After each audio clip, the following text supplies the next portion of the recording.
award season again, and today we're talking about the Golden Globes? Why the heck should we care about them? Well, where else do you get to see the rampant alcoholism of Hollywood? Inspiring. Or the positive effects of Valium. I know the evening's getting short. I took a Valium tonight, so... Or more alcohol. I'll show you a pair of Golden Globes. And that's not even counting good old Katniss Eversteak. But seriously, with everyone stoned out of their minds at this thing, this is so much more entertaining than the Oscars.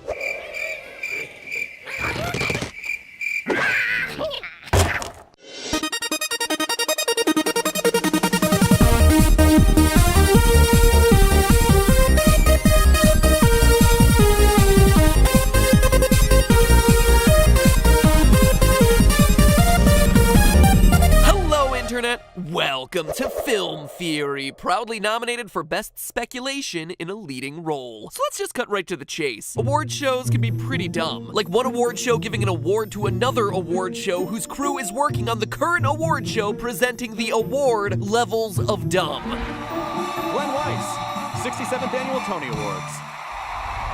The Emmy goes to Glenn Weiss for the 67th Annual Tony Awards! But hey, I still watch them, because let's be honest, what else am I gonna sarcastically live tweet about on a Sunday night? At MattPatGT, by the way, hashtag shameless self-promotion. But outside of the enormously rich creating an event that hypes up their own hype, I also like watching these things to figure out their patterns, break the game. Like say, for instance, that time I did a 2-part episode on how to hack the Oscars, and said that the reason Leonardo DiCaprio didn't win in his first 4 nominations was that he was too young, since the vast majority of Best Actor awards go to men over the age of 40. And wouldn't you know it, a year after I uploaded that video, Leo happens to pull out the win for The Revenant at the ripe old age of 41. Nailed it! You may not have thanked me out loud during your speech, or on Twitter, or have responded to literally the thousands of tweets you were getting about my video being right, Leo, but in my heart, I knew. Anyway, those videos were about how to make movies that are Oscar winners. Obviously helpful to my pal and loyal theorist Leo DeCap, but probably not to most of you watching. So this year we're doing something a bit more practical. How to win your office Oscar pool. Sure, you might not walk away with a gold statue, but you'll get something even better. Cash straight out of your boss's pocket. And that's the sweetest cash of all. So after a year full of bad predictions, President Obama will go down as perhaps the worst president in the history of the United States! Exclamation point at real Donald Trump. At least I will go down as a president. I think just expect this thing to dominate the cultural conversation for a long time.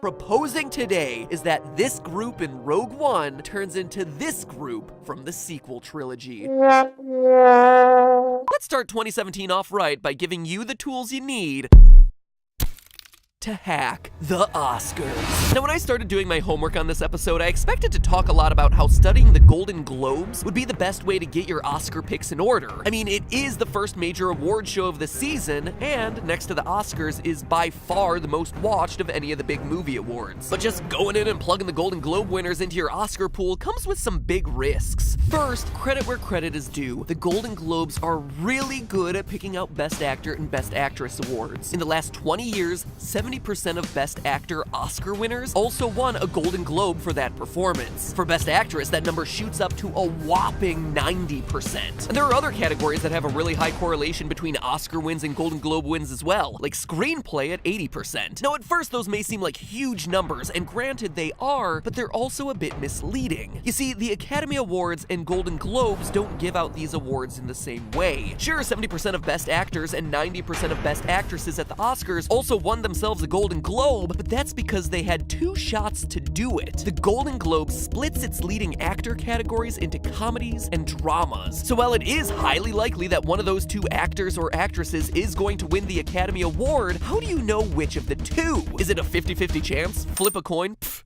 That don't fly here. And for screenplays, it's the opposite problem. One Oscar is given for Best Original Screenplay, and one is given for Best Adapted Screenplay, whereas the Golden Globes just gives out 1 for screenplay. And all those technical awards that make or break your prediction list, like cinematography, sound mixing, film editing, not here, my friends. And the last problem, and probably the biggest one, is that the Golden Globes have gotten worse in predicting over the years. From 1983 to 2003, one of the Golden Globe film winners for either Best Comedy or Best Drama went on to win the Oscar for Best Picture 18 out of 21 times. It's a very respectable 86% of the time. In the 12 years since, though, it's dropped to 33%. And it's basically making 2 guesses every year. That sucks. But it's also a really weird trend, right? To go from being so good at guessing to performing less than chance? So what's happening here? Well, quite frankly, it shows that the tastes of the American industry are becoming more and more different from the tastes of the rest of the world. The Golden Globes are handed out by the Hollywood Foreign Press, a group of journalists and photographers that reports on the entertainment industry for sites outside of the US. The Academy, on the other hand, consists of about 6,600 people,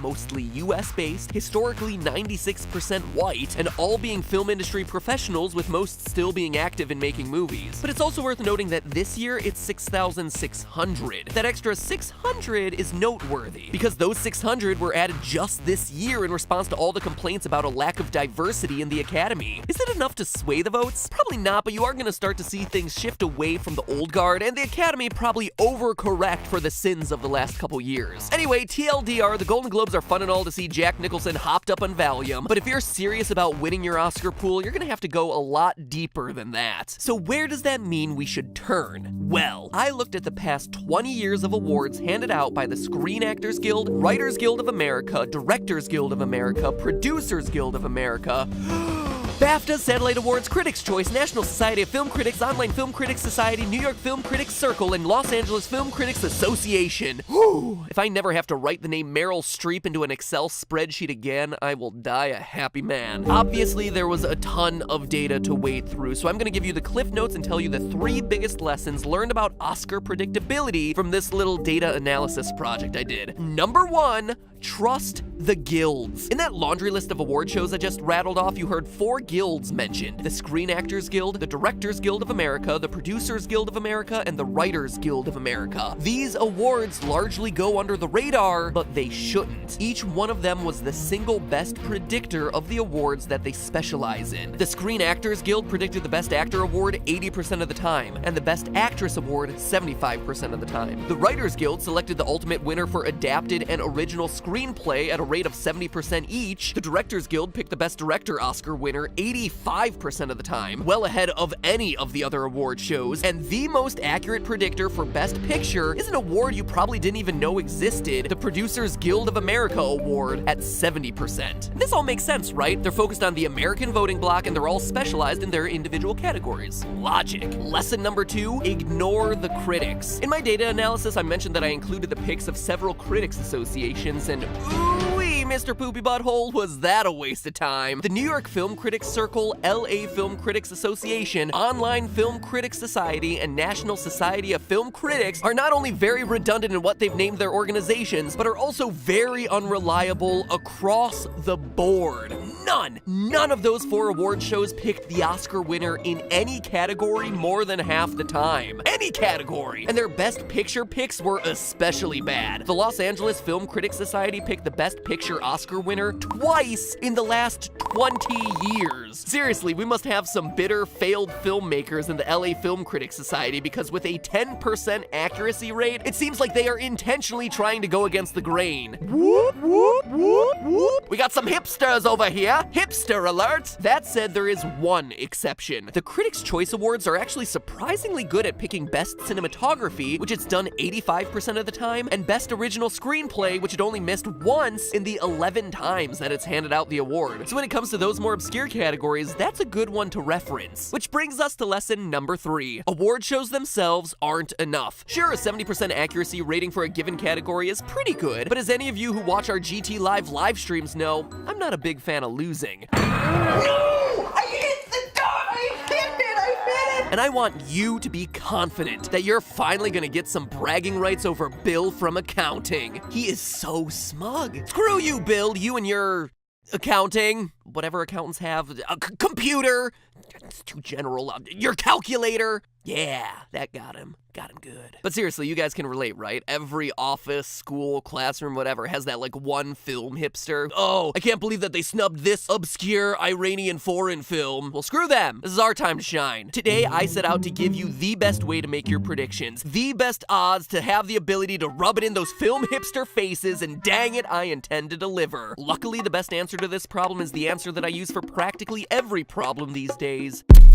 The internet. That may seem vague, but stick with me. The digital age has really changed the amount of data that we can collect on what people are thinking, and as a result, the likeliest outcomes of things that people have to decide. If you're just looking through other award shows and how predictive they are, then you only really have a few data points to go off of for predicting any one award. But some analysts are starting to create new models to predict the Academy Awards that consider thousands, if not millions, of data points. Take, for instance, my favorite short-form sarcasm generator and meme filter, Twitter. Last year, a data scientist named Paul Singman ventured to make a model that predicted the Oscars based off the volume of Twitter mentions and rankings of how positive they were. Sure, it wasn't perfect, but Singman's model got a lot of the awards right, like Best Actor, Best Actress, Best Director, Best Original Score, and Best Animated Feature. And that was the model's first ever test drive. With more results added to the model to see what it got right and what it got wrong from last year, it's highly likely that his model this year is going to be even more accurate. Still, even Singman's model missed probably what was the biggest upset of last year, Best Picture, picking The Revenant over the actual winner of Spotlight. But seriously, everyone missed that one. In fact, Spotlight actually became the first film in over 60 years to win Best Picture while only winning one other award. In analyzing all these different strategies, it was the biggest outlier to try to account for. How do you predict the unpredictable? I mean, seriously, did anybody see that win for Spotlight coming? Well, yes, but not someone, something. It took a lot of research and a lot of trial and error, but I finally found it. Skynet.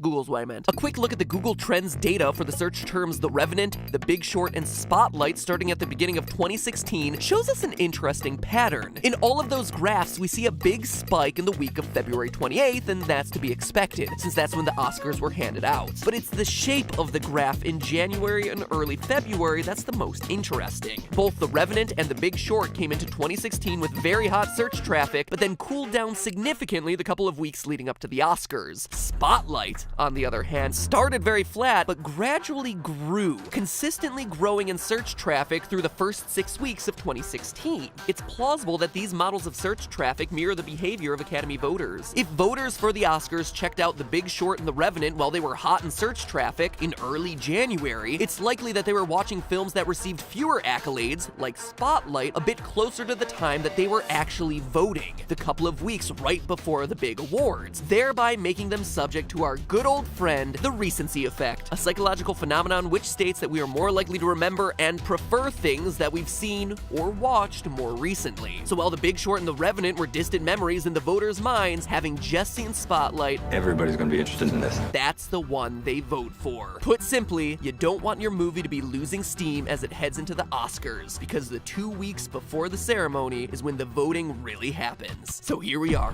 This is it. This is the moment. Bill from accounting is headed down the hall, waving that Oscar ballot in his grubby little hands, looking as cocky as always. Thoughts of that Iranian documentary running through his head. What are you gonna do to wipe that grin off his face? Let me tell ya. Step 1, follow the guilds. Look up the winners from each respective guild and mark them off. Add in some of the categories that we mentioned from the Critics' Choice. Step 2, double check your choices with Twitter trends. And step 3, before you turn in your ballot the Friday before the Oscars, double check Google Trends to see if any underdogs have been gaining in search. And finally, step 4, watch the ceremony and celebrate as the points come rolling in. And when Monday morning rolls around, rub your astute choice of best foreign film documentary in Bill's face. Because at the end of the day, who cares which multi-millionaire walked away with a golden statue? All that matters is you winning bragging rights for the next year. Screw you, Bill! You and your calculator. Just because it has subtitles doesn't make it good. But hey, that's just a theory. A film theory. And cut.